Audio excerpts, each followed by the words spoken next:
This episode of Healthcare Uncut and Unfiltered is sponsored by Connect DME. Connect DME provides over 4,000 products to patients nationwide for below the Medicare allowable rate, which helps your self-funded plan or TPA control costs for your durable medical equipment spend. Connect DME's products range from walking boots and crutches to CPAP machines and diabetic supplies, all shipped directly to the patient's doorstep. They even provide sleep studies taken right in the patient's home. Visit Connect DME online at connectdme.com to find out how they can help your health plan save on medical equipment. That's Connect DME, CONNECT DME.com. That's why I think they called it the Dirty Dozen. So. Speaking of the Dirty Dozen, no, I don't think we'll start with that. Welcome to episode number 12 of Healthcare Uncut and Unfiltered. We are joined today with the best guests of all time, the two co-hosts of the show. Oh, how sweet. Yeah. Ourselves. My favorite guests. You're supposed to flatter the real guests. We don't really believe you. Yeah. It's true, though. You guys are. It is fun. You're some of the best guests. Mark, tell us about our guests today. Our guests today are this podcast is long overdue. This podcast is one that I've been really thinking about and really looking forward to from the perspective of we've started this journey. Gosh, what was it? March, April? It was right after I left Relation. It was like March. We start this podcast and with no idea where we're going, what we're doing, and we still aren't really in a different place where we were when we started, but we've covered some things. We've talked to some people. We've gotten some feedback. We've gotten some pretty interesting feedback. We've got subscribers. We've got subscribers. We didn't start. We started doing this in March, but the idea for this started before March. Conceptually was probably the beginning of the year. Yeah, it was of 2023, and we're still pushing on. I think we're good. I think we're doing great. I've been excited to just sit down with you two guys and riff a little bit about kind of the highlights of 10 episodes, 11 episodes.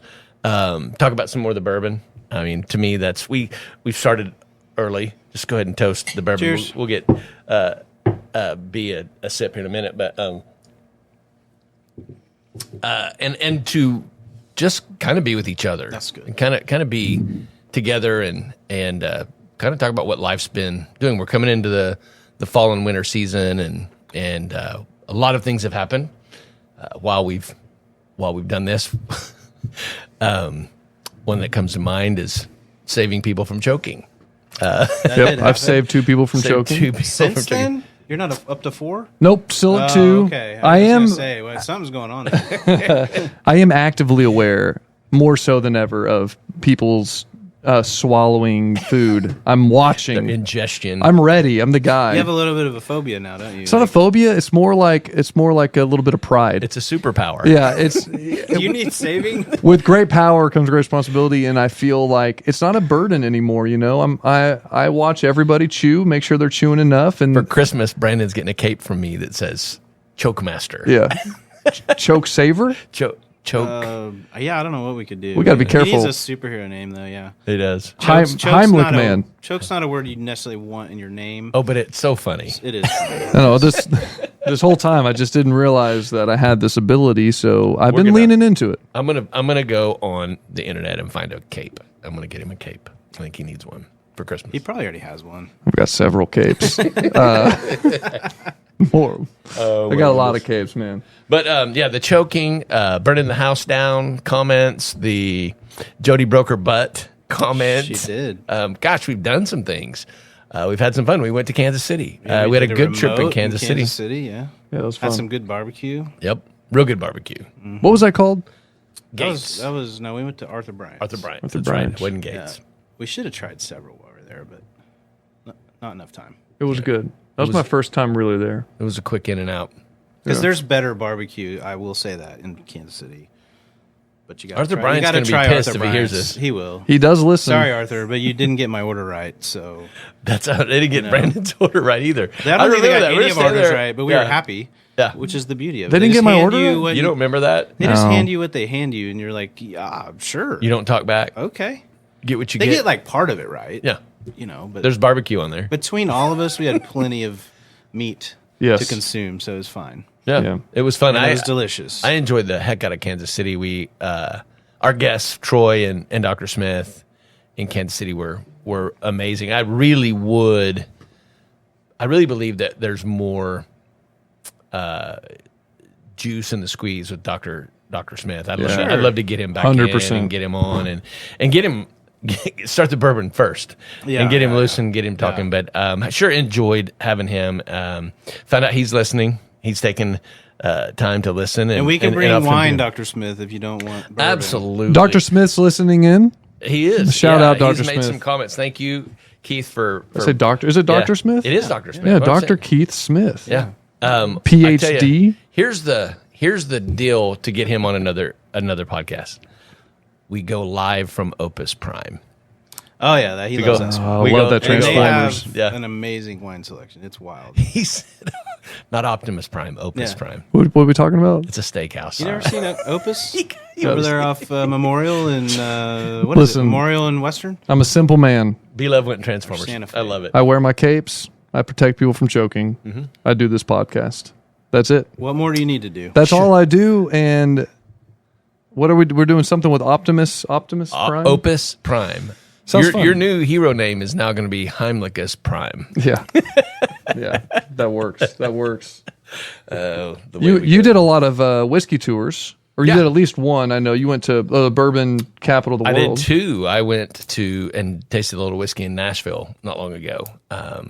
There's some good whiskey in Nashville. In fact, this spirit we had today is from Memphis. It's Tennessee. I said Nashville, I meant Tennessee, but there's some good whiskey being produced out of the state of Tennessee. We went out to the Bourbon Trail for sure. Had an amazing time, and I did that before we started the podcast. Right. But I was able to parlay that information into a lot of our spirit tasting, and it shapes your viewpoint of whiskey. It really does, and I learned a lot. There's a cool history about whiskey, and so much to know about it. One of the great things I learned about it came, and I may have said this in the podcast in the past, if you bought a bottle of whiskey back in the 50s, post Prohibition, you knew how your night was going to end because the goal was to get to the bottom of that bottle of whiskey. That's what whiskey was for. There were a lot of clear or light colored spirits. Are you alone? Or friends with you? Gotta be friends, right? It depends on the size of the bottle. Getting to the end of the bottle is a bad night. If it's a pint, it's a different story. But that's the vast majority of it was pinted, and so bourbon had a real dirty kind of a feel and context, and it's had a renaissance. It's had an absolute crazy renaissance. People have realized that you can do with bourbon in a craft manner what they were doing with gin and what they were doing with vodka and things like that. And so bourbon's really come around, had a renaissance. And the cool part about the spirit we have today is celebrities are getting into making bourbon. Brandon, I don't know if you know this, but this is owned and made by Bob Dylan. Who's Bob Dylan? Shut up. I know you know who Bob Dylan is. Yeah, it's called Heaven's Door, and it's named after one of his songs, obviously. And the picture on the bottle is what? Yeah, when he covered the Guns N' Roses song. Yes, he did. Yeah, that was awesome. He did a great job. Yeah. But anyway, the picture on the front is kind of peculiar because it's got some wheels and birds. Well, that picture, it talks about what he does now. He builds gates. He builds very ornate, lavish gates for the Hollywood elite. Who does? Bob Dylan. Bob Dylan builds gates? He builds gates. Weldon, yeah, and son. the name of it's, I can't remember the name of his gate company. I don't think I even knew Bob Dylan was still alive. Bob Dylan is still alive. Well, good and for well. him. Making bourbon and gates. What is his, it's called, hold on. This is the producer's job. Black Buffalo. Black Buffalo Ironworks is Okay. what it's called. And people that are very, very wealthy will come to him and say, hey, I have a gated community like Nancy Pelosi. I'm sorry, I don't want to get political, but Did you say political? Political. She doesn't have a gate Paul Little. She's got a wall. because someone just walked right in. Oh, yeah, that's true. Did that happen while we were filming, or was that before? I think it was going on. It was recent enough, right? Yeah. As the producer of this show, I do have a place to go real quick. Talk to us. The first one is I would like to know, just as a warm up, what is the Bob Dylan song that when you think of Bob Dylan, what song do you think of? Maybe top 2, even if you think of more than. Yeah, now you're gonna make me remember songs. Tambourine Man is one for me. Is that one of your favorites? Yeah, it's a great song. And Heaven's Door would be the 2. And there's some good. He's got a catalog that's pretty celebrated. Yeah. I find that I like the songs that people cover when people cover Bob Dylan even more than which is a testament to his amazing craft. But like Adele does one of his songs. Which one? Adele did Rolling in the Deep. Yeah. Yeah. Bob Dylan well, he's written some songs you wouldn't know that he wrote. Just to feel my love. That one. Well, yes. I know that song. The key to this, there's a reason he's in Tennessee, because Kentucky's what you associate bourbon with. But he felt like his contribution to the music world, it was more fitting that he had his distillery in Tennessee. Well, his distillery opens fall of this year, and they distill it and produce it in Tennessee, but they're building his own distillery in Pleasureville, Kentucky. So he started with roots of bringing this spirit to the market out of Tennessee or out of Nashville because of his history in the music business. But they tried to find a place to open his own distillery, and they felt like that Pleasureville. They've identified one now. Yep. Yeah, I searched up Bob Dylan. It's just fascinating. I've thought of this before. People don't realize what songs Bob Dylan wrote. He's got his own, but so many that other artists have taken. I've got a little bit of a list, and I was going to ask you to prepare a list of your favorite bourbons that you've tasted so far, because I've never known what your favorite is. Okay, but I don't know if you know this. It Ain't Me, Babe, Johnny Cash and June Carter was Bob Dylan. All Along the Watchtower, Jimi Hendrix made famous. Maybe Bob Dylan's was famous, I don't know, but that's the version I know. Gotta Serve Somebody by Mavis Staples, Knocking on Heaven's Door. The Byrds did Miss Tambourine Man. Rage Against the Machine did a Bob Dylan song called Maggie's Farm. I don't know if I've heard that one. Wagon Wheel. Is Wagon Wheel. It was a partially written song. And isn't that Darius Rucker cover now? Yeah. Well, but who made it? There's someone else first? did It was a first. girl, wasn't it? No, it was like a bluegrass band. Yonder Mountain. I cannot believe I'm blanking on it. Old Crow Medicine Show. Uh-huh. They finished writing it. Like they wrote the chorus, or I don't remember what part was not finished. Maybe the verses. I think the chorus maybe was written. So they wrote part of it and took what Bob Dylan had written and made it into that. He's got a lot of hits, and now he's in the bourbon world, which is your world. Yeah. All I hear, because I had a tape back in college. A cassette. I can't remember the name of the song. I feel like it has a number in it. But there's just a line that is like, he's a weird monkey, pretty funky. And that's what I hear when I think of Bob Dylan. It's every time. And it's fun that we're here at Bob Dylan. Because I called Mark last week. I had a nice conversation with. I went to the studio last week. I didn't tell you this. Which studio? I went to a studio. A studio. Okay. What was it called? Dwight Hamlin is the guy that we had produced. He's in a band called the White Lighters. Really amazing guitar player. Vocalist. Reference to the conspiracy theory. Is it? I don't know anything about that. So supposedly, all these young musicians that died, Jimi Hendrix, Janis Joplin, Kurt Cobain, Winehouse. They all had a white lighter in their pocket. No way. Wild. Okay, so I can make this quick. I can condense it. A long time ago, Isn't I played Club 27. They were all 27 years 27 old. years old. Yeah. Jim Morrison. Yeah. White lighters. I played in a music project a long time ago, and we got to tour around and do a lot of fun stuff. And this kid gave me a cassette tape one time of him playing guitar, and he was like 5 years younger than us, but it was phenomenal. But there was nothing I didn't. I was like, if I can do anything, I'll do what I can. And we became friends. Fast forward to last week, and this was 10 decades ago. That's when you called me. Do what? That's when you called me. Yeah, I was meeting with him. We were recording a song, and we were talking about this podcast because this guy is a producer. He's an artist. He's touring. He's doing a lot of fun stuff. And it's like, I was like, hey, what's your health insurance situation? Nice. Because here's the deal, guys. Like I remember his project is bigger than mine was when I was in my prime. And I remember I was on my parents' health insurance. Right. But if I wanted to get bigger, I would have had to invest more time, and then I wouldn't have had any health insurance. And he's already past that age.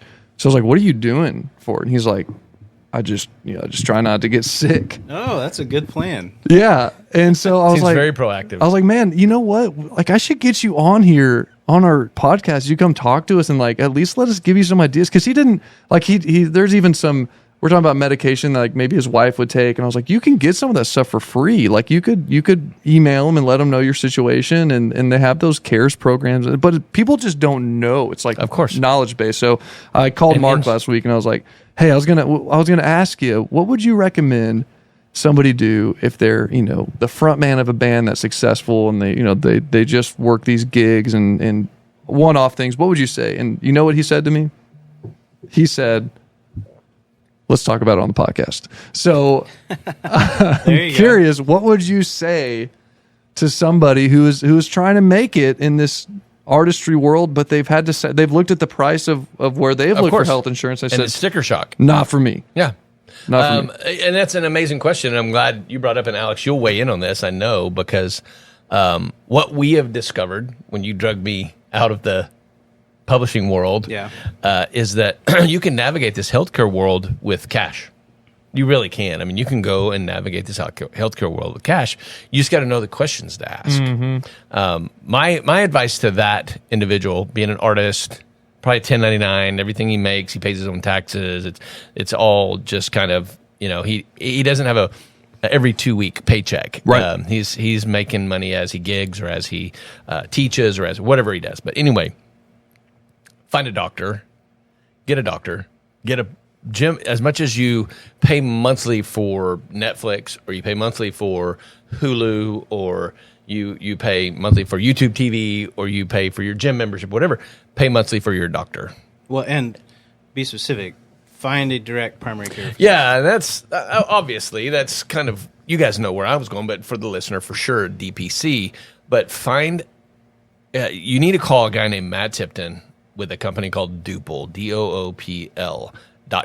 I think it's .com, maybe .health. He may be Doopl. I'll clarify that for y'all here in a minute. I'll look it up right now. Yeah, but Matt Tipton has a service. It's for companies, it's for organizations to be able to select from all of the DPC docs in one region and say, I want to pick a doc that is satisfying to me from a geographic standpoint, close to work, close to home.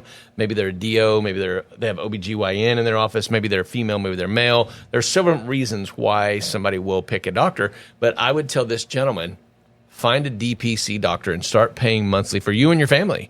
I think on average nationally, a DPC doc is $89, $99. I think for a family, it's $129 to $149. Interesting. So good price. I would pay that monthly, and I would call my doctor all the time. Every time I had a sniffle, every time I had a knee ache, every time I've had... Well, before I went on tour, issue. That's the thing. My dad's a physician, and so I've always had this. Your urgent care was the kitchen table. Yeah, we've talked about this, but before I go on tour, I can remember Legit direct primary care. legit LDP, legit direct primary care. LDP. To quit? But that was the thing. I used to go on tour, and what'd you say? LDP 2Q. LDPTQ. So you had him do like a exam? Well, like before I'd leave on tour, Put I on the knew old rubber I'm about to gloves sing for 30 days straight.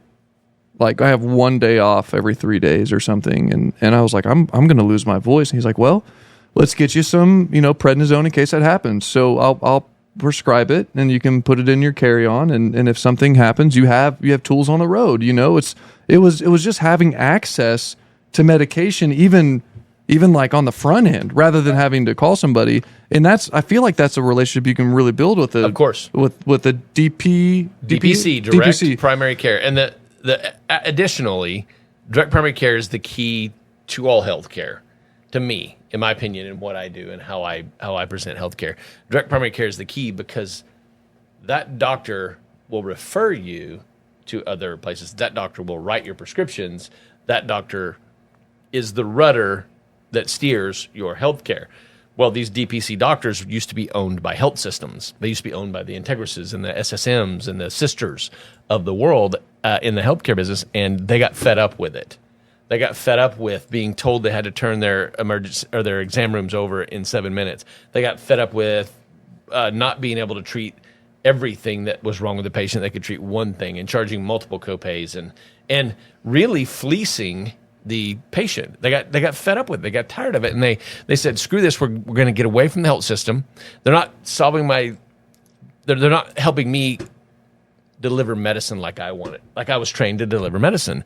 And so they've gone out and they've started their own practice. When and you're in a hospital system, the way, whether you're a primary care physician, you're a specialist, you're whatever type of physician you are in the system, you are measured by one number. What is your contribution to top line revenue per year? If you're an ortho, it's X. It's $5 million a year. If you're a direct primary care, or not direct, but if you're a primary care physician, it's $800,000 or $1.2 million or whatever that number is. And the hospital knows. Hospital administrators know that number as an average. Maybe I don't know that they know it by individual doctor. I'm sure some of the doctors they do because they're high producing, but or low producing.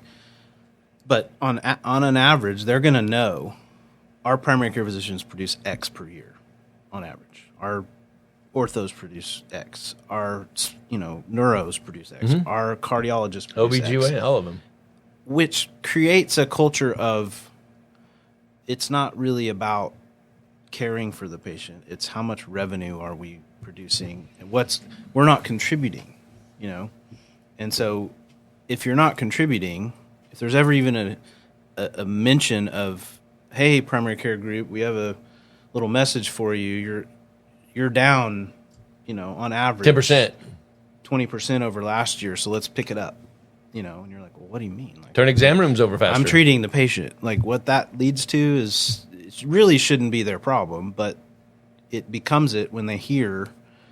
I don't know, how doctors get paid within a hospital system. We can maybe bring some on eventually to. Well, it is, but I'm sure there's incentive bonuses and maybe not individually other metrics for sure. But if as a group we hit X over the year, we're going to bonus out Y.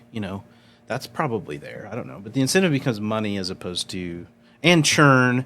And numbers, how many bodies you running through? Money instead of safety, or money instead of health? Outcomes. Well, money instead of I outcomes? think I don't know many physicians that would compromise, they're out there. I mean, there's tons of fraud cases. We don't know them. But basically it's like, I don't know any, I've never met any or would get the impression that they're going to do something that would harm a patient or just to make money. It's never nefarious. But it's like if I'm sitting there and I've got a patient, and I'm pretty sure this is fine. Like my expert professional medical opinion is this is all going to be fine. But let's go ahead and get a series of images done, and let's do some tests just in case, the just in case thing, to rule it out. And part of that is definitely like because of the environment of litigiousness of patients in the past. You don't want to get sued. Oh, he didn't even do an MRI on me. That was malpractice. They don't want that. So that's real. But the other side, I think it's probably weighs a little more on them is produce.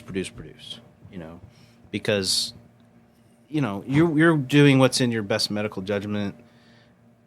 Ordering a test or not ordering a test, it should be up to the doctor. And yeah, sometimes they might get it wrong, but if they're just trying to CYA, like to not get sued, like that, there's where some of the waste comes from. But the other side too is I think, good job, guy. You ordered more MRIs than anyone in the whole company. Like it comes with accolades too. Yeah. And if it just becomes routine at that point, and I remember that seeing systems and things that like the EMR themselves that hospitals built would remind physicians to do certain things. Like they would try to close out a file and be like, wait, have you ordered their yearly labs? Have you ordered this diagnosis sometimes goes with it. Like it would associate testing and more things that need to be done for the patient based on the diagnosis code, based on what they'd done previously. And before they could close that patient out, it would have pop-up windows that say, oh, by the way, did you already do this? Did you do this? We recommend that you do this, And I mean, that's brilliant in one way. And it would certainly prevent mistakes over time for sure. And I think that's the justification. But at the same time, I think it creates a lot of extra stuff. So back to what he was talking about, these guys in the system get fed up with just the rat race and they just want to treat patients. And DPC is the perfect solution for some of these people. Well, and you can access DPC on your time. Really, if you are in a Blue Cross and Blue Shield world, and I love saying that on here, but if you're in a Blue Cross and Blue Shield world and you are the exception, not the rule, and you found a primary care doctor that you see all the time, good luck getting in to see them within a 2 to 4 week period, A. And B, oftentimes when we need a doctor, it's not working hours. Good luck in getting a hold of that doctor outside of working hours. I text my doctor last night at 9:00 because my son had some eczema or something on his feet, and I'm texting pictures, and he's responding to me right back in real time. Yeah, and that's with the guy that we're talking about that is gigging and touring and doing the things that he's doing. Yeah. He can contact his doctor when he needs to. My throat's sore, doc. I'm thinking I'm gonna lose my voice. I got a couple gigs up. I'm gonna send you this. This will be at the pharmacy. Where are you at? I'm in Amarillo, Texas. What pharmacy do you want to go to? There's a Walgreens at Main and Peach. That's kind of what you can get with for him. He can get. It's not insurance, Brandon. Don't let me. I'm in the insurance world. I can't sell that as insurance. It's not insurance, but it's healthcare. Yeah, and he can receive healthcare that way on a monthly basis. And the vast majority, 99.9% of everything he does with that primary care doctor, that direct primary care doctor, will not cost him anything else. He may have to pay for labs. I think my doc has an arrangement with DLO where I pay $13. And these docs will dispense some standard medicines. You won't get Schedule C drugs, but you can get, I can get allergy meds dispensed. And here's what's funny. On my insurance, my allergy medicine was $96. My doctor sells it to me for 2 cents a pill. So I said, give me a 90-day supply. Yeah. Right. So let's go past that now. So you've got primary care covered, but here's the big kicker is, okay, I'm going to refer you to this, you need to go and see an ortho, or you need to see a cardiologist, or worse yet, you got to go to the ER tonight because, he really got into his show and jumped off a speaker and, broke his ankle. Yeah, exactly. What do you carry on top Jack of... Black, School of Rock is what came to my head. You're not insurance, obviously, but it's great healthcare. But there are times when people need a lot of money to fix their ailments. So what do you carry on top of that? Yeah, it got to be. Is there like a catastrophic plan? There are individual health plans. I think one of the ones that come to mind, there are short-term healthcare opportunities where you can buy one that they know you're only going to have it for a year or two, and they price it based off of that, but you can renew them. Allied Health does a pivot health plan. I've sold it to a buddy of mine that has his own granite and tile business, and he didn't have a lick of care, and he needed some help.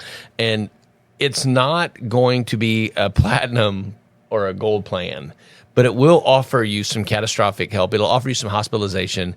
It'll have an emergency room copay. Like, is there not like the equivalent of a company that buys a stop loss plan? Is there not that for? That's what individual? This is. Yeah, this is all like anything above $20,000. Yes, this is a catastrophic plan that I think you have to pay up to $10,000, and after that, everything's covered. Is what it amounts to, and that $10,000 can build over time, or that $10,000 can be all in one lump sum. Right. So, and there are those individuals that you can go around. I think Allstate does one too through National General. I'm not sure, but there are several small companies out there that will sell an individual policy to someone that is a catastrophic plan that has hospital plans, and two, you can buy accident plans and you can buy critical illness plans through like Colonial and things like that. Okay, so now give me an idea of which is essentially like a $10,000 deductible plan, right? Yep. What does that look like cost wise compared to a fully insured PPO And premium? I'm trying to remember this, and I sold this in 2020 to Aaron Hammond, my buddy, and I think I remember his premium for that, not counting the primary care fee, being like $320 or something like that, $375. I can't remember, but in that range, under $400. Right. And so you pay your $400, your $350 plus your direct primary care, and you should have everything around you if you were to get in a massive car wreck and compound fracture and you need surgery. Something along. I hate saying coming up with an actual injury, but that's the kind of thing that I would recommend. You can go to the exchange, but you've already told me he's had sticker shock there, and it's trash. It's not great. You're going to be saddled with high deductible health plans. It's not the best in the world. The amount of money you're willing to pay. Everybody wants the most amount of insurance they can get for the cheapest amount of money they can spend, and it doesn't work that way. It doesn't. The more money you spend, the more insurance you can get. I mean, it's an upside down system. But in that pivot health plan or the short term insurance plans for individuals like that, the companies will give you scenarios. They'll give you a $2,500 deductible, $3,000 deductible, a $5,000 deductible, a $10,000, and they'll let you decide what fits in your budget. And will quote you, but they'll medically underwrite you too. If he's got, degenerative disc disease from head banging and things like that, they may write him higher because of chronic issues. Yeah. But it's all based on your health. And there's no pre-existing conditions. They just medically underwrite you. I think what's the most fascinating, because this is all great, and I would hope that the person who is having these questions is listening, and I'll even tell Dwight, check this out, but I found it the most fascinating that it just wasn't really a concern. It wasn't like, hey man, do you know where I can get this? Or it was just, I asked him because it was just fascinating to me, and he was like, yeah, no, we just stay. How is instantly improved health not at the top of your to-do list? Right. Because you're healthy. But it's not on. That's the thing. A fair point. It's not on mine, but I still ask. But I can just see, like a 25. When do we get off our parents' insurance now? 26. So I can see that like 26 to 40, kind of like living life on the edge, not really aware of what could happen. And they're like, well, listen, I'm gonna save. I used to pay $1,800 a month for insurance. I mean, like, and to know that the 5 years that I paid that every month, I literally didn't get sick once. It hurts, And I think, in the wind. Money's in the wind. I think that's the thing that's the most fascinating. When you're young and healthy, it's out of sight, out of mind. Yeah. And if you're, maybe deep down you're like, oh, I probably should have health insurance. But if you're young and healthy, and broke, right? Or you're young and healthy, yeah. But I I think even if you're not, I think tell you people who don't, or like and we're not going to stereotype, musicians or artists or anything. But you can be a server, anybody a bartender, who's self-employed, yeah, or a contract worker. Yeah, it's like you're making the money you can make. You want to pay the least amount of taxes, and then you're like, oh, really? I got to go pay $800 a month for health insurance that I don't need because I'm fine. It's like your mind's going to tell you. Yep. I've never had to I don't go to the doctor. I don't do anything like that. Guys, that's why at that age, buy direct primary care. Yeah, it makes sense. sense. Pay for a gym membership and pay for direct primary care. End of story. And your direct primary care doctor knows where you can go access health care through cash. Your direct primary care doctor knows that if you need a hernia surgery because you've been lifting these amps and speakers and you're a roadie and you're paid the same way the artist is, but you're paid a percentage of what the artist makes, he knows where to send you to get that hernia surgery for X amount of dollars cash as opposed to meeting a $10,000 deductible. Right. So there are great things that if you need an MRI, that direct primary care doctor knows that you can go right over to health check screening and see them and get a $500 and I'm not quoting this price. This is an arbitrary price. This does not reflect the views of health check screening. You can go to health check screening and get a cash pay MRI, X-ray, ultrasound, CT. Right. And so that's the beauty of direct primary care. And that's why I think it's the rudder is they know how to navigate the landscape of healthcare with cash money. Yeah. That's what's beauty about FMMA. If you go to the FMMA website, one of the major things you'll read over and over again is cash is king. And any facility you go to, Alex, you know this, if you press hard enough, you can get them to give you a price. If you press hard enough. But you may have to get in a fight with them, but they'll give you at the end of the day, you don't. I mean, you move on. I mean, unless you're in an emergency care situation, some sort of acute thing that has to be taken care of and there's only one hospital or something. If you walk into a surgery center, let's say, and just say, hey, I went and saw this ortho, I got an MRI at health check, and I've got a torn, ACL. I need to have this surgery. What do you charge for an ACL? And they're going to be, if they say, well, we don't really, what insurance, I don't have insurance. What's your cash price? I don't know. Okay, bye. You don't have to haggle with them. Like they're either prepared for it or they're not. Yeah. Now unless it's, I guess there's probably some situation where there's some small town and there's not a lot of options. Maybe just the hospital. I don't know, but for surgeries, for big ticket items that are elective, essentially, I mean, travel. I got a text today about somebody needing an image in Enid. Like, call your boy Greg Leap. Well, I'm like, we looked at a facility there. We really couldn't figure out how to keep it afloat. The numbers didn't work. But it's an hour and 20 minutes. I mean, like, if you need an MRI or people drive farther, like for less. Just you don't get imaging every day. Like it's not like PT where you need make to be it a trip. Come on down, get to the Outback. Get an Airbnb. I go to the fair. It's the Outback. But I think people are so used to getting care down the street. Yeah.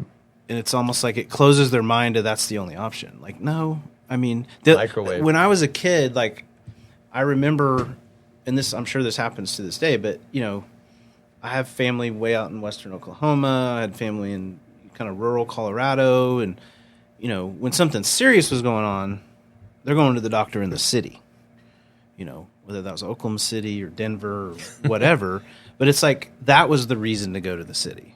But maybe now the reason to go to the city is because the city has cash-priced options that are super cheap and the best care. You're not compromising quality. Sure. Mm-hmm. But people don't know that. They're like, oh, I just want to go down the road. My doctor here locally wants me to go to this, imaging center down the street or this, or go to the hospital, go to the, regional hospital. And because that's the way it's always been, but it's like, well, but if it's something that's not an emergency, you can navigate with cash, like he's saying. I wonder what it would cost. Like, what would the premium be if the government? So this would maybe be my only agreement to a government health plan. If the government bought a catastrophic plan for everyone in the country, they ran the catastrophic policy, protected you from X amount in case something drastic, so it didn't ruin your life. Imagine how cheap if everybody had one. So everybody's on the $15,000 deductible. Everybody homeless. Everybody. Okay. How do you get them their health care? Well, no. So this is just catastrophic. So you're on the hook up to the 15, or make it 20, or make it 25. I don't know. But the fact that make it 50 would still save some people's lives who have been ruined. But like if you think about that, healthcare is the number one cause of bankruptcy. Right. Exactly. If everybody had to carry that was subsidized in some way, maybe not 100%, but it's subsidized in some way by the government, a 30,000 and up policy, or 40,000 or 50,000, whatever.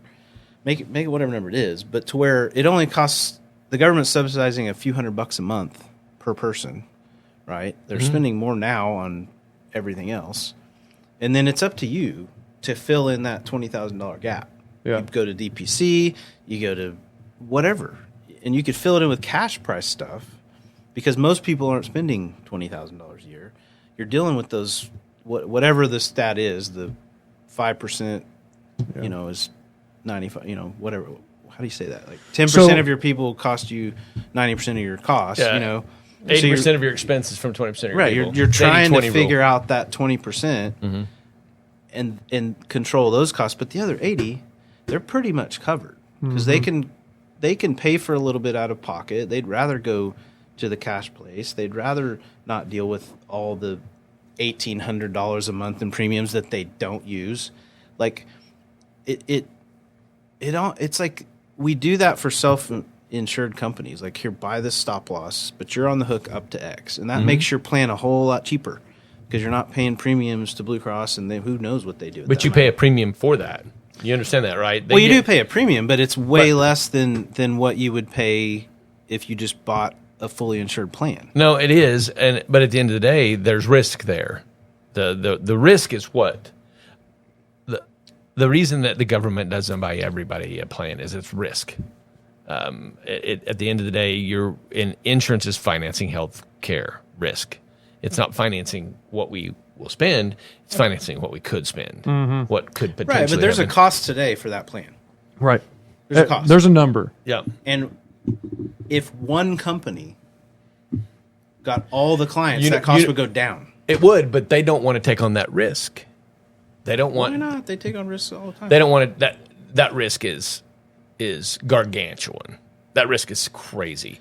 That risk has to do with everybody that is crossing the border. That risk has everything to do with. Well, no, you got to be a citizen. Okay. That risk has to. Have you been to San Francisco lately? That risk has everything to do with those guys that are sharing needles. That risk you've got to deal with all that. So everybody. Those guys are already costing our system money, and guess who's paying for it? Oh, The they government. are. We are. I 100% agree with you. But at the end of the day, why would we start paying for their health care too? Because we already are. Well, If they walk into the ER, they're getting treated, and someone's paying that, and it's not them, and so someone's picking up that bill, and that's the government subsidies. Since that's already in place, why would we write them a policy? Why would we put them on some level of a policy that frees them from any amount of debt whenever they don't take responsibility for their own life? Well, And that we're talking about policy- extreme cases, but it doesn't free them from it. They're on the hook for that amount. Okay. They're just not getting a bill for. They don't have an address to get a bill. They're not. Well, you know my point. I know your They're not getting a bill for $1.2 million because their meth lab blew up, right? They're getting a bill for $15,000, and the government's going to have to pick up the rest. You're talking So about waste, fraud, and abuse, not health care. That No, $1.5 I'm million talking about what- bill you're talking about is I'm a waste, fraud, and saying- abuse bill that needs to be forensically I'm audited. saying if you were a company offering a high deductible plan to individuals, let's say say it's a $20,000. We're seeing $10,000 deductibles. Let's now. make it higher. Let's say it's 20 or 25.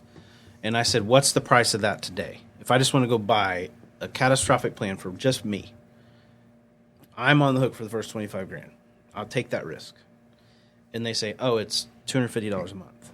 And I said, okay, well, what if you could get the contract for every single person in the United States? There's an actuary that will figure out that number, and Well, they I gotta promise pay it. you How are it'll they be gonna pay less. it? It'll be less than $250 a month, Right. Because when they have the whole pie, the risk goes down. How do you get the money for the premium? I'm saying that would be the only time I would probably be okay with the government subsidizing something, because instead of healthcare for all, every bit of healthcare, paying 100% of everything and free healthcare. So the I'm government saying says- you're just buying a catastrophic policy so that you're not going to go bankrupt and your family's not going to be ruined because the hospital charged you $1 million. So we're going to times 30 billion people. Isn't that what we're at in our populations? No, that's way too high. Are you sure? Yeah, 330 million. 330 million. Okay, perfect. 30 billion is crazy. 330 million. We're going to take 330 million times $100. What's that number? Producer, have you got me a number? Yeah, I'm pretty good at math. It's Wait, 33 billion, right? I'm gonna hit a button and actually stop something here. Or is it 300 million. Let's just do 300 million for. I got my abacus here. All right, how many million? 300 million times $100. That's Man, 3 billion. doesn't give me a comma. That's odd. Yeah. It's 3 billion. You know how much that's chump change to the government? No, but you haven't multiplied that times 12 yet. because that policy is $100 a month. Multiply that times 12. 36 billion. Does your plan fall We've apart? given 135 billion to Ukraine. in the So form of catastrophic policies. Well, right. But I'm saying, what is that number? I mean, even if it's doubled that, tripled that, $100 billion is not a lot to the U.S. government. Right? They can print however so much you money could they give want. That's why we're everyone in the paying country $5 a gallon a of gas. catastrophic plan that protects them from going bankrupt on high healthcare bills.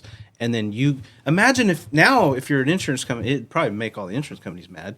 But now all you got to do is sell policies for the first 25,000 or the first 30,000, which would be dirt cheap as well, because all you're doing is filling in a few $1,000s, and then people could choose their risk. Like, hey, you know what? I keep, $50,000 in the bank, and I don't need another policy. I'll just pay it out of my pocket. And other people are like, I don't have anything in the bank. I live paycheck to paycheck, so I need to add a little supplement. Or companies then. It's called gap insurance.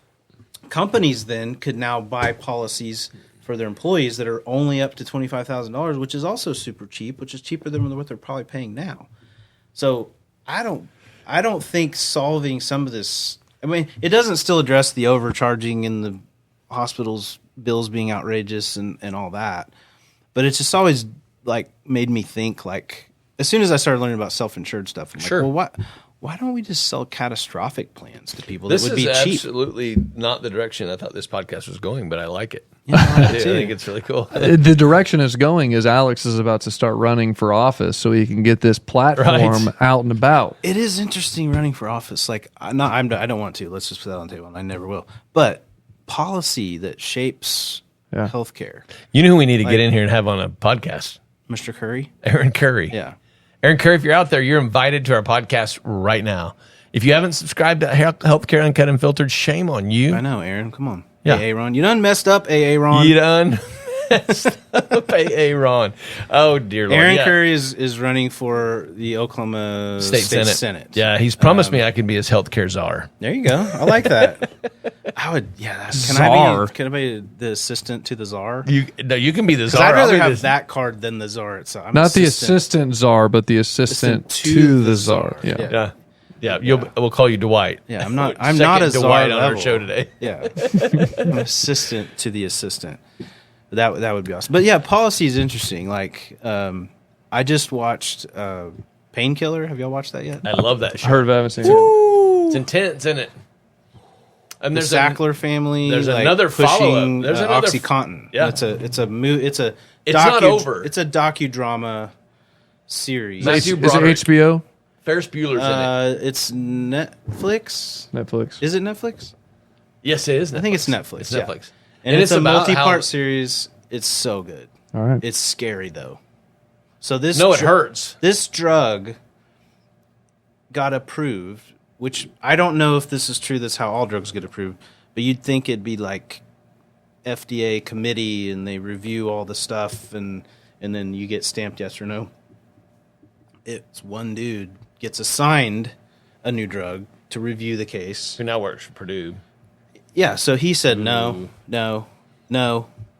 I can't approve this. This is heroin in a pill. Like I can't. No, it's no. You don't answer these questions. You don't follow this policy. You don't. I have no information on how you tested this. I don't.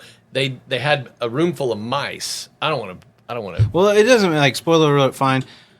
Well, spoiler alert, Oxy's bad. I mean, Yeah. Well, yeah, everybody knows that. And they knew now it. They knew it. yeah, oh yeah. But so what ends up happening, and they don't really know what happened. But this goes on for like a year, and like they have to get this approved, or their company's done. Like OxyContin is their all-in. They Like, were. It had to be successful because they're out of money. So, but this guy's not proving it. So something happened. They fly him out to the East Coast. They go into a hotel room for 2 days, and he comes out, and it's approved. And then a year later, he goes to work for Purdue Pharma. Well, and the language in the approval of it use words like. It tested like. No, the big one was it is believed to be non-addictive. Believed to be Not non-addictive. it was addictive That's or it. was not addictive. It was Believed to. believed to be non-addictive, Less which had addictive. never been in any language of a drug ever up to that point. So I don't know. This dude did some more, mental gymnastics, as you Some love that psychotropic phrase. drugs. Like he went through like, how do I do this and still, not. No, go he fought home him, and end it Alex. all. He fought him. He did, but he into the gave end. up, and I think he justified his head like, well, I'm not going to say it's not addictive, but they don't want me to say it is, so I'm going to say it is, based on what they've told me. And there was this weird letter to the editor in the New England Journal of Medicine that said it was less than 1% addictive, which I don't think he bought, but he was like, okay, there's a journal article, not an article, a journal editor thing. Mm-hmm. And I don't have to say it's not addictive, so I'm going to say it is believed to be non-addictive. And then boom, they were approved, and here we go on the OxyContin. Check out Painkiller. I'll check it out. If you're Dude, it's listening, phenomenal. check out Painkiller. It's a great movie. And then there's a actual documentary that follows it up that is like not. They don't leave names out. They don't do stuff. It's pretty intense. Tabby and I've been watching that. What is that? I can't remember the name of it. It's text you. about the Sackler family? Yeah, it is. I'll have to find out what it is. You ready for yours? Let me get my cup. Oh, you got me. I thought I did. I'm going to read y'all something. I'm going to not shift gears. You can shift gears if you want. You follow me on LinkedIn. If I made a post not long ago, and I put my daughter playing with a bunch of puppies on there, and I said, shamelessly, the post with my daughter and all the puppies is for attention. And then I pasted this in there, and I think this is something when I pasted it in there, I said, this is going to get read on our next podcast. And we talk about highlights of our last 12 episodes, 10 episodes, 11 episodes, whatever it is. One of the episodes, one metaphor followed through to multiple episodes, and it was the hammer. You guys remember the hammer conversation about hardware store and the hammer. Yeah. Well, I'm going to read this to you, and it came to me from Cody Freeman, who I work with, and when he put it in my inbox, I thought, God, this is podcast fodder. It is amazing. And Brent, that's 123 proof, by the way. Woo! She got some fire in there, but it will cool down. You know, I told you, chew it up. I'm going to need to take that yeah. feed for that part so you guys can just see what Yeah. I took a drink and almost like passed out from I was like, I can't breathe. And I was like trying to still be in it. And I was like, yeah, this is cool. Yeah. I love it. All right, sorry, read it. All right, here we go. What if your employer were responsible for withholding money from your paycheck every pay period and were tasked with buying your groceries each week? First off, that would be strange, but follow me here. So each pay period, they withhold a sizable amount of money from your check, and then you discover that they're paying $30 a gallon for milk, $59 a dozen for eggs, $112 for a case of bottled water, $99 per pound for hamburger, et cetera, et cetera. And you see the overspending occurring every pay period. And each year, your employer comes to you and says, we're going to need to take more money out of your check this year because, groceries are just really, really, really expensive. They are. Yeah, they're expensive. They're crazy. At what point do you bring it to your employer's attention that milk can be bought for $3 per gallon, eggs for $6 a dozen, water for $7 a case, and hamburger meat for $5.25 a pound, still burning in it? Did this go viral? No, it hasn't yet. $5.25 a pound. I'm hoping this goes viral. But listen to me. Would you continue to allow your employer to take your money from your check to go pay such outrageous prices for groceries? I doubt it. Yes. I doubt it. Yes, I doubt I it. would. Now apply the analogy to healthcare. Yeah, it's Apply great. that analogy to healthcare because it is precisely what's happening to the American working class. Yeah, it's and I'm good. going to tell you something. I'm not a John Cusack fan. I like his movies. I think he's a great actor, blah, blah, blah. But if you watched anything that's gone on, he went to a teachers union this week, I believe, and he told them the Democrats are killing the working class. They're doing it through healthcare, guys. They're doing it 100% through healthcare. They want healthcare. Healthcare makes them so much money that if the system gets upended, they are gone. If the system's upended, they're gone. And Russell Brand, did you guys see the whole Russell Brand stuff? Russell Brand, like Julian Assange, like one of the Tate brothers, like everybody, as they rail against the establishment, has recently been accused of rape. Mm-hmm. Like they all are. Like Julian Assange was with WikiLeaks, the Tate brothers, everybody, he got accused of rape. Russell Brand has come out and he said, as long as weapons manufacturers make money from war and pharmaceutical manufacturers make money from pandemics, we're going to live in a constant state of crisis. And at the end of the day, that's the system that we're force-fed, that every employer out there sees that they need from a BUCA standpoint, that it doesn't have to be that way. It doesn't have to be that way. But the problem is when you get too close, you're going to find problems. And they're problems probably that you didn't manufacture. What you're saying is you're knocking. On heaven's door. Yeah. So there cheers to that. There's a little bit of problem with that analogy because honestly, it's even worse than that because it's someone else is forcing your employer to buy groceries on your behalf. That's not true. That's 100% not true. No one else is forcing them because they can buy an ERISA plan and they can pay what they want to pay if they will listen. It's true. If they will understand. But you get my point that it's not in, at least until recently, it's just not the way it was ever done. It was like, hey, hire a broker, buy a plan, fully insured, go. Yep. You know, and now, yes, thankfully, and hopefully we're influencing this, but there are employers waking up to say, oh, I need to do this a different way. Well, because I am paying way too much for services that I know that I could get cheaper. Let's clarify that. It isn't that they're waking up because they see something wrong with it. The gap between, they've given raises out for the last 4 years as cost of living raises, and a standard cost of living raise is about 3 to 4%, 5% maybe. The increase in healthcare consumes that raise. It consumes the raise. So they aren't waking up. They're hearing pushback from their employees. The employees are waking them up, and they're saying, hey, look, this raise ain't shit. This raise doesn't give me anything. This raise doesn't cover this 12% increase that we got in our healthcare. And at the end of the day, we don't have to take that 12% increase. Like, I don't have to park in the lower parking lot. Right. I can park wherever I want. I'm kidding. You don't have to take that raise. And they don't, the employers aren't being fiduciarily responsible. Remember the word fiduciarily? Yeah. Aren't being fiduciarily responsible for their employees' money. And they are a fiduciary. And so at the end of the day, they aren't saying to their broker, what else is there?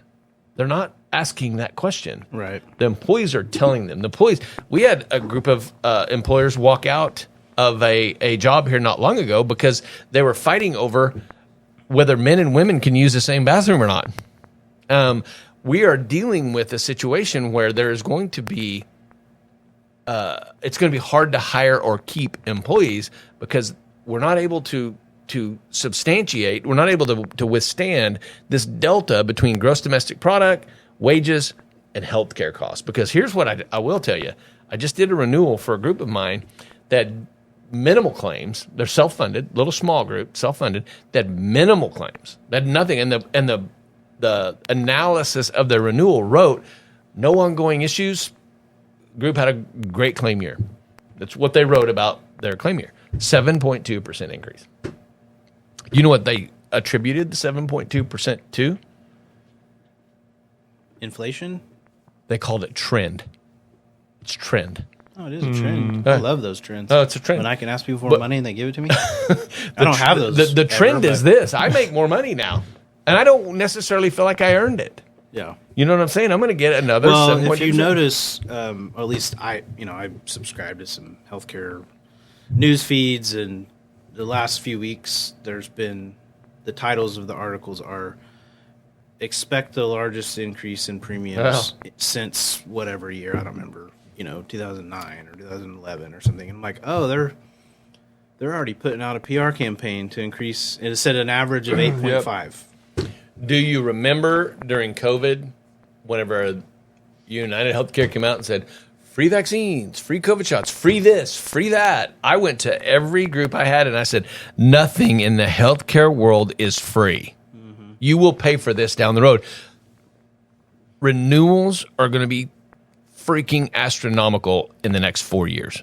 I told them straight up, be looking for it. If we've got you on a Blue Cross and Blue Shield plan, you know where I stand. We've got to get you off. We've got to get you off now because renewals are skyrocketing. And at the end of the day, I saw it coming. I knew it was coming. I knew whenever they came out and they said free stuff, I went, oh God, here we go. Yeah. That there's nothing in the buka world that is free. They're not the most wealthy organizations in America by giving away free shit. No, they don't. They might up front, but they're going to charge you later, like you said. Here's another cost driver. I want to know your opinion on this. Yeah. But these... Sorry, I was a little late on the... What was that was sound that a for? bleep for me saying the S word? He said, yeah, I was a little late. We have a... We'll just put an E on the podcast. That's fine. Split. You know. Yeah. You have to have your parents' permission. I had to, you know what? You I know had why to find it. You know why the teenage pirate couldn't go to the movies? Oh, God. Because it was rated R. Yeah. Sorry, what were you? I didn't mean to cut you off. I was just No, you're fine. Okay, so another big driver. I'm having this issue. Well, it's not my issue, but one of my clients has a big issue with this. They're way over budget on their healthcare spending because of the wonder drugs of Ozempic, Wegovy, Mounjaro, GLP-4. you know, semaglutide, basically. Mm-hmm. So, and I'm talking like 100 employees were on it to the tune of $800,000. Yes. Oh, because it's like $850 a month. But they've got a catchy tune. I think the average is. Ozempic. Yeah, that's right. Yeah. I think that. Well, I don't know this is an average, but I was watching a little news clip about it, and they were saying, and maybe they were quoting the high end for shock value, but it was like $1,400 a month, right? That's what I don't know what the number. What's someone I know got you still quoted. have your abacus up? $1,400 a month. Yeah. what's Yeah. 800,000 divided by 100? And I think it said 106. 800, 3 more zeros, times 106. Divided Divided by- by 106. Shoot. Divvy it. Divided by 106. Here it comes. That is 7,547. Divided by 12. Okay. 7,547 divided by 12 is 628. So they're spending 628 per employee on this per month. But when you talk about on-label use versus off-label use, you know, most of these people are using it for weight loss, which is 100. great. Weight loss is great. Yeah. So I don't know the answer because what does an obese employee cost you over X number of years versus true. them losing weight on this drug that How costs sick a do lot I got of to money? get before I can get it? What a weird Well, thing like- Right? to have to think about. When you I got into business to sell shoes. I'm a good cobbler. I do well. You're a great call. I'm the best I you've love ever cobbler. seen. And I got a Peach is building. my favorite. Love Less shoes. I started making them and we started doing good. And then all my employees were like, hey man, I need better health care. And I'm like, what are you talking about? We make shoes. It's like, that's the thing. It's like, we got to like, that's why I think you here's- said it's not always their fault, or you said it's not always their fault, the employer's fault, is because we're ignorant. Like someone that's starting a business or has been operating one. Well, it's why partly that a lot of them just say, "Get me a plan, broker." Like, and then they budget that number. They don't. Yeah. They don't think they can affect it. You Or know don't how look many into it. You know how many employers don't have time for me whenever I want to Of course. roll out their benefits or I want to talk to them about All this or of that, about them. that. They All of don't them. have time. They're busy doing something else. I got something else going on and blah, blah, blah. And that's why they're stuck on the hamster wheel of the perpetual 12, 15% renewal. And this is a large employer. We're dealing with this with the so, case. but imagine if they were fully insured. Oh, That renewal. no. It's going to be a 20% renewal. It would be massive, Yes. right? But they're just looking at it in perspective of they're honestly analyzing what do we do? I mean, because you can see both sides of the argument. Like, well, we don't want people to be obese because they cost us money, but we don't have the money. Yeah. This is now a trend. 106 is going to turn into 300. The 400. problem, Alex, is this. Ozempic is not the magic silver bullet for obesity. It seems to be. No, it's not. I'm sorry, it's According not. to Because what study? Like, there, you I really- don't know the name of the study, but the study says that the vast majority of the people that lose exponential amounts of weight from obesity rebound worse. Into worse health. I haven't They do. seen that. I have. If they get off of it, sure. I'm in the pharmaceutical world. That's what If we're they get finding off out. of it. Right, if they get off of it. So, Right. so the So- employer is doomed, but they also rebound too if they get off of the treadmill. Studies have similarly there's other shown options. weight That's my rebound in people who stop taking Ozempic. She said it's tied to how the drugs work. They mimic a hormone produced in the gut called GLP-1, which signals to the brain when a person is full. No, I get that. If you get off of it, sure. My point is, can an obese person cost you more than $7,500 a year over time? Well, from And other the answer ailments. is absolutely yes, Of because course. eventually they're going to have a heart attack. They're going to have all kinds of health issues. But But it is might the- not be for 15 years. Is the best solution to throw money and pills at it? Is the best solution to create lifestyle change in that world? Well, but you got to deal with reality, Mark. I am dealing with reality. The reality is a treadmill. don't use a treadmill, though. Is They cheaper don't use a than treadmill. Ozempic. They don't- you can't a make them Peloton get on a is treadmill. cheaper than You Ozempic. can't make them get on a Peloton. I know I can't make them, but I'm going to tell you something too. You know the most expensive drug on the marketplace? I'm sure it's like a cancer drug. It's the one you don't take. So the vast majority of these people, let's talk about the success rate of the people that are taking Ozempic and losing weight. I'm going to promise you that all the people that are being prescribed it aren't all losing weight. And the vast majority of them aren't taking it. They aren't. They don't take it. It's called adherence. They don't have adherence to it, and they're not monitoring adherence on this. They're not saying, hey, we're looking at this drug, and we see that Ozempic is prescribed to 1.7 million people, and all 1.7 million people are taking their drug, and they've lost this much weight. They're saying, here, this drug causes you to lose weight. Take this drug. Enjoy. Have fun. You'll lose weight. It's not working that way. At the end of the day, I don't think that's true. I mean, we don't know that that's not true. I would say the majority of people do lose weight on it, which is why it's just exploded, because it works. It actually works. I'm not saying there's not going to be side effects later on the road. I have no idea. Here's But the it's working. success rate of Ozempic is about a third of people who take Ozempic for weight loss will lose 10% or more of their body weight. Most people should expect to lose at least 5% of their starting body weight when using Ozempic for weight loss. Yeah. I mean, it works. So, But I'm not- it's outrageously expensive. I mean, I can argue the opposite too. Like, not my problem. You need to get on a treadmill. And I could 100%. also argue, as an employer, that's my argument. well, I could also argue that I don't know about Mounjaro and Wegovy, but I know Ozempic is only approved by the FDA for type 2 diabetics. Here's so the if you're solution. prescribing it for weight loss, it's not approved. So you could write your plan to say, I will only pay for this if it's on-label use. Here's the thing. I love this dialogue with you. This I is love- good. Yeah, this is this is good. what we've missed. This in is what we were trying to get episodes- to. Episodes 1 through Yeah, we're 11. too nice when guests are around. I know. We are way too nice. And this is what I think Alex and I can do very, very well is we can, and I'm taking the extreme approach on Ozempic, okay? You just know that. I understand. I probably need to be on an Ozempic prescription right now. I talked about taking my shirt off. You'd buy me a bra. Anyway, I would not buy you a bra. Yeah, you would. I'd buy you a man's ear. Wait, thank you, Kramer. But at the end of the day, here's the situation, and bro. here's to me here's where we cannot let logic leave the conversation.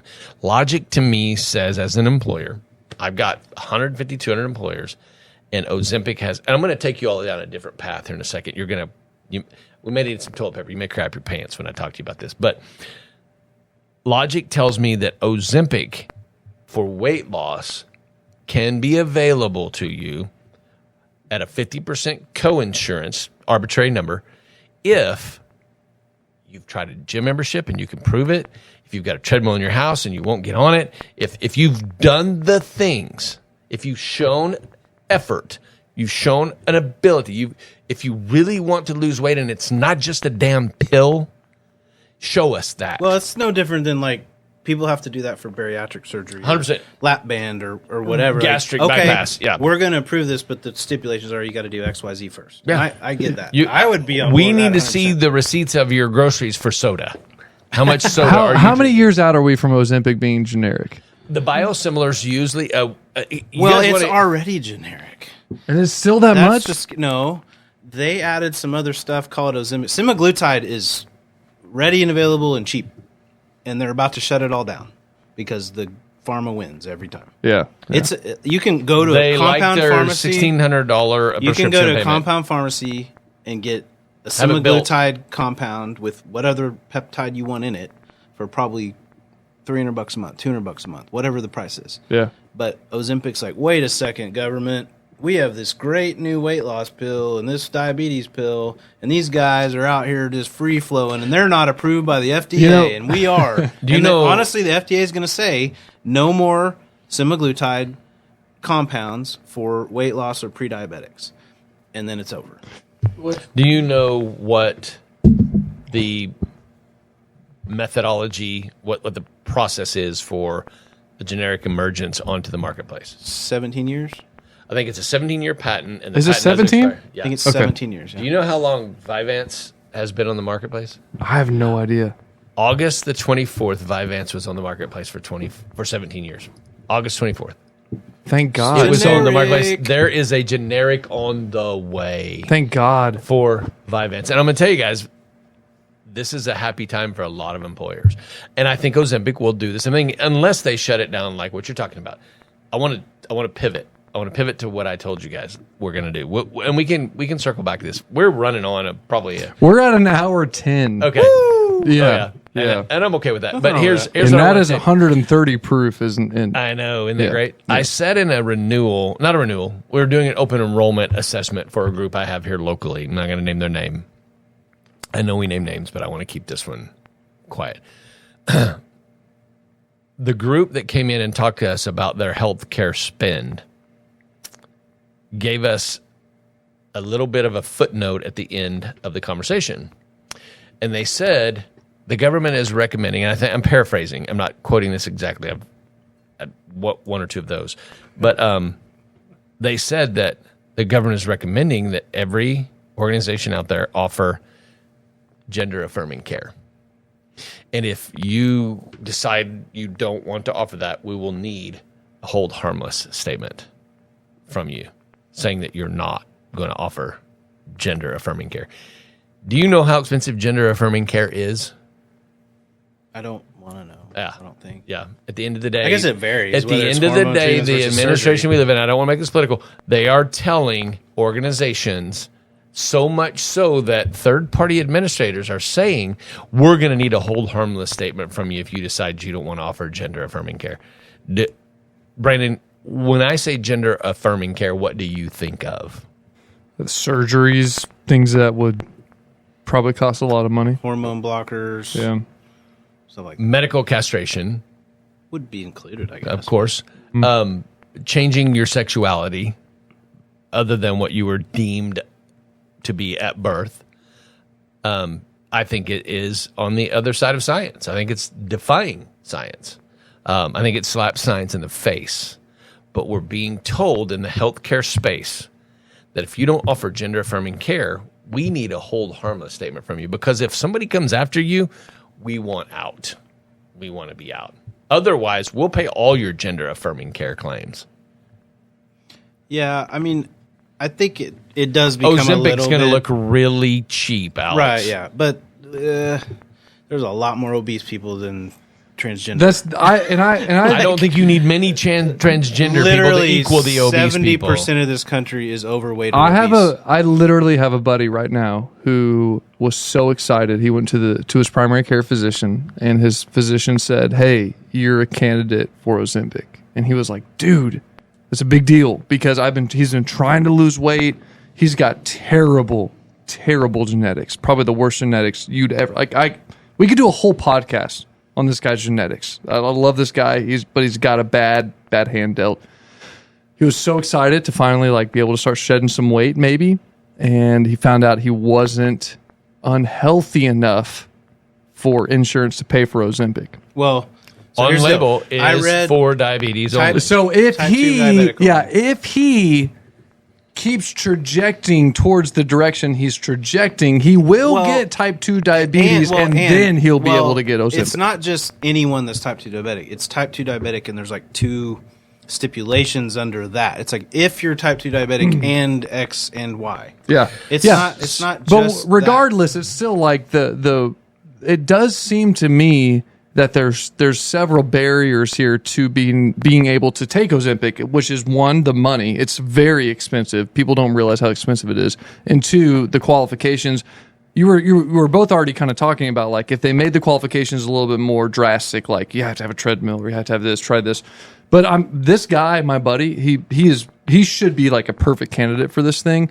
But they basically the last time I went to the doctor, they were like, either come back with type 2 diabetes or you're not getting it. Well, I'll tell you right now, you can tell him, go to a different doctor and he can get semaglutide from a pharmacy for a couple $100. That makes sense, yeah. So now that might go away, like I said earlier, but he could do it.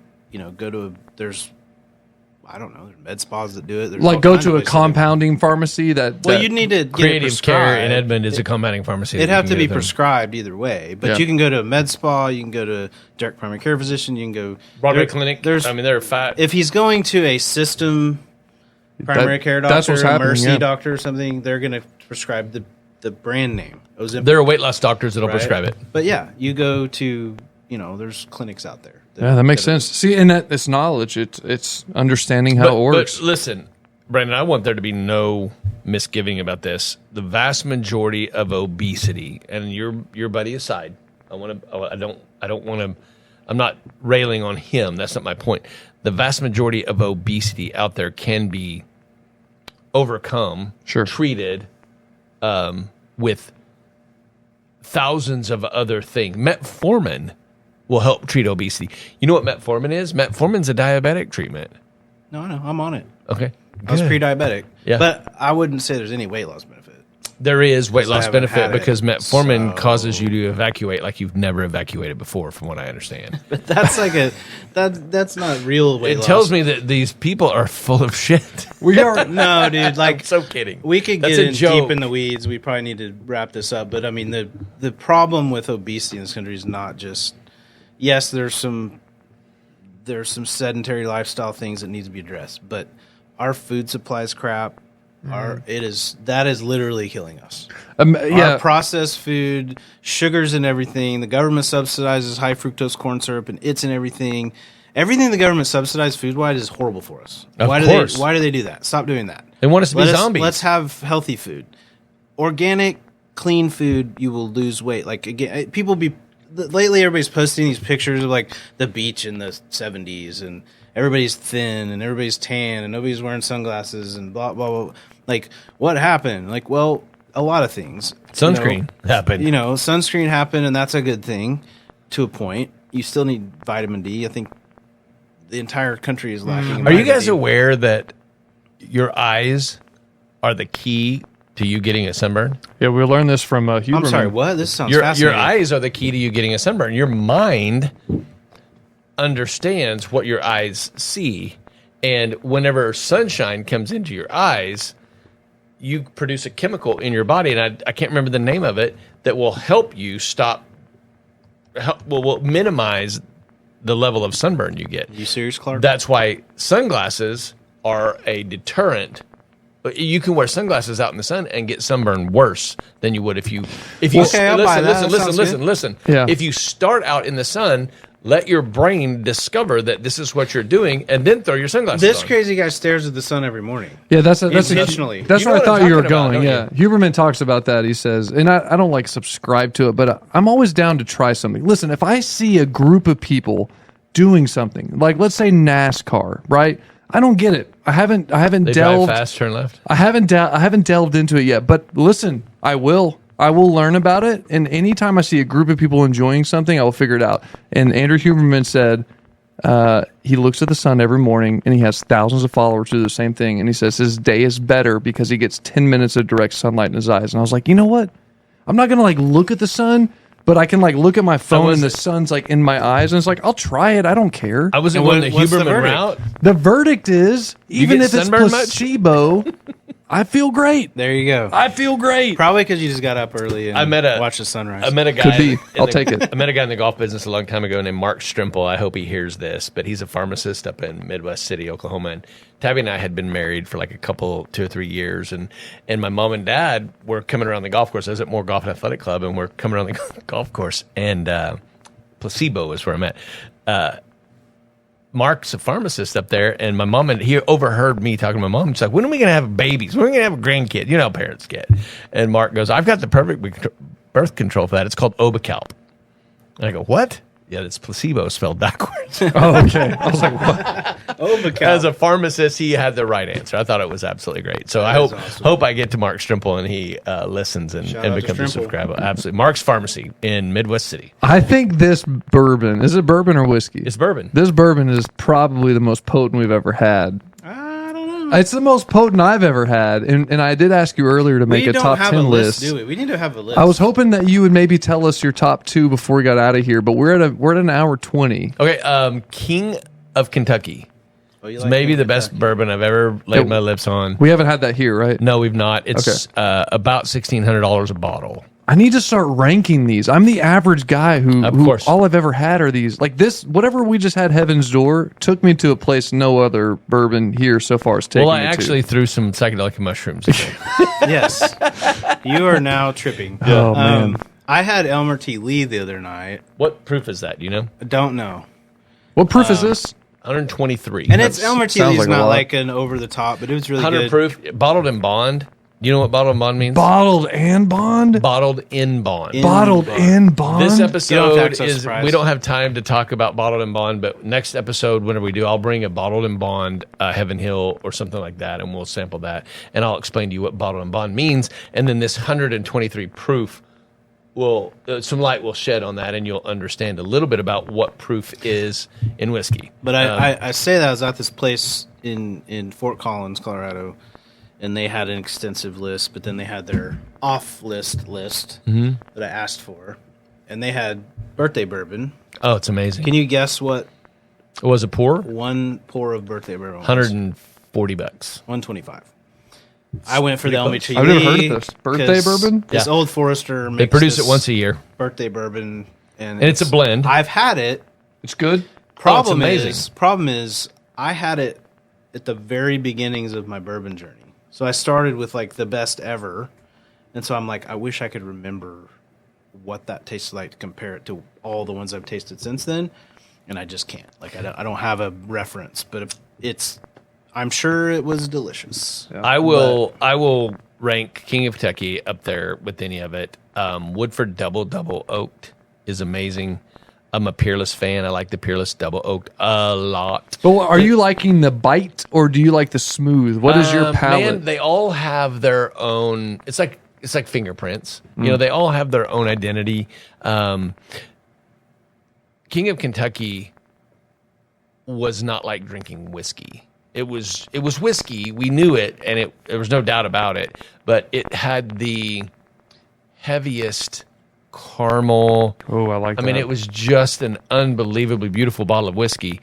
We were at Evergreen in Kentucky, which is you walk into this store, and the front of it's a convenience store, and then there's this beautiful bar in the middle, and then there's a liquor store in the back, and it's all straight back, and it's in the Nulu district in Louisville, and it's the coolest. A guy named Tom at the tending bar for us is a manager of it all. And I was sitting there with Kerry Taylor and the guys that we went to national sales meetings with Relation. And we looked him straight in the face and we go, what's the best bottle of bourbon here? And he, hands down, didn't ask a question, slammed it down on the counter. He goes, it's that. We had never heard of it. Never seen it before. And it's a Brown Forman Spirit, which is Old Forester. From Trader Joe's. I've seen King. You haven't seen King? I'm sorry. I haven't seen it here. Oh yeah, no, but No, I'd seen it. I thought you meant you had never heard of it. At that point, we hadn't. None of us had experienced it. And that was in January. I got you. And we'd never experienced You remember I it. sent you the article that Trader Joe's had the best bourbon in the world? You know who has good bourbon is Costco. From what I understand, you know who makes their bourbon? From what I understand, and I'm not going to go on record saying this as fact, I think I've heard them say it's Angel's Envy makes their bourbon. Oh wow. Okay, is sorry. good. Finish your. Yeah, but anyway, he slammed that down, and we it was $40 a pour, which is awesome. In any other place, that's a $300 pour. I mean, it's insane good whiskey. And then I tried on the 2 nights we went there, I tried some amazing bourbons, and at the top of the list, Woodford Double Oaked. I tried of all whiskeys, Jack Daniel's Sinatra. Unbelievably good. 1792 12 year. Absolutely loved it. And then maybe right in there is a Weller, Create Your Personal Barrel, CYPB. UIPB. Yep. And so those were kind of the tops of the list. I'm for the money and then the value and all of it, Peerless, Double Oaked, maybe one of the best I've had. See, I'm more like my hunt is more like a reasonable priced, really good. You're like Penelope toasted, like that. The Penelope rosé too. Both those. Hey, have like, you had Valencia yet? Cheap, but so good. No, I haven't had Valencia. Valencia's good. I got some at home. You need to come over and try it. The one bottle I'm on the hunt for, I haven't had, is a Penelope bottle, and it's Rio.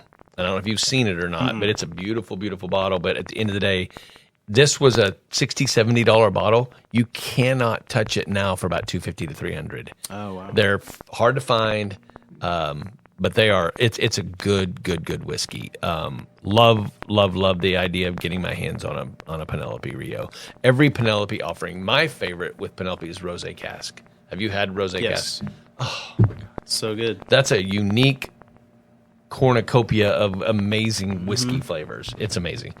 Guys, Healthcare Uncut and Unfiltered, episode 12, kind of went off the rails. It's We had all a right. good time. No, it didn't. We- This is exactly the way you This don't is remember what it the is. first few episodes. Yeah. We had talking points, but we went all over the board, and that's how it should be. Did you I- already pour Heaven's Door into the decanter? We did. Heaven's Nice. Door's all loaded up. We will have some infinity bottle pours the next time Dr. Smith gets on, or we get somebody good on here. Not that everybody hasn't been great. Right. But at the end of the day, thank you, Tracy Krieger. Thank you, Tom Bartlett. Thank you, Troy Reichert. Thank you to all of our guests. Brandon Lovelace, dude, you've been an amazing producer. I'm sorry I burnt your esophagus with 123 proof whiskey today. That's a lot. I'm loving our He direction. drank it like a sip of Kool-Aid and regretted it. I was trying not to I thought we cough. lost him. I thought we were going to give him the We need Duper. to. No, that's my job. Sorry. We need to have a whole episode where you teach us how to. Both of you teach me how to drink bourbon. Yeah. Like, do I need to exhale before I swallow? Will that help me make sure that I don't get all You the? just always proceed with caution. Like you threw caution to the Yeah, I wind. went in. I You've went done in. that multiple times. We've got other episodes where you've. It's you've what done I that. do, man. That's my MO. I just go in as hard as I This can. is and not your agave nectar you drink. Your tequila. yeah, where I'm you're learning shooting that. It. You don't. That's not. I'm not decrying that in any way. I love me a good tequila sip. Yeah. I love a good tequila sip. Guys, Healthcare Uncut and Unfiltered is available where? Alex, where can they find us? Well, YouTube, Spotify, Website. what's the one we use? Spreaker. Spreaker is what we upload to. Yeah. So I think it's on iTunes. Anywhere you get Apple. a podcast, yeah, Yeah. you can find us. But honestly, YouTube's the best. Like, You know, let's be in- honest. You need to see our faces. we may know. take this show live someday. I want to Oh, give a that would be shout great. out. I can to, do it right here, right now. I want to give a shout out to Sam Lockhart and 24 Weirdos and say, click like and subscribe. 24 weirdos. I Guys, love it. I love it. Thank you guys for being here with us. We appreciate you. I promise you we will have a little more organized offering next time, but we're so excited about this episode because it's just kind of the real deal with Brandon, Alex, and Mark. Healthcare Uncut, Unfiltered. We're out. Bye, See ya. guys.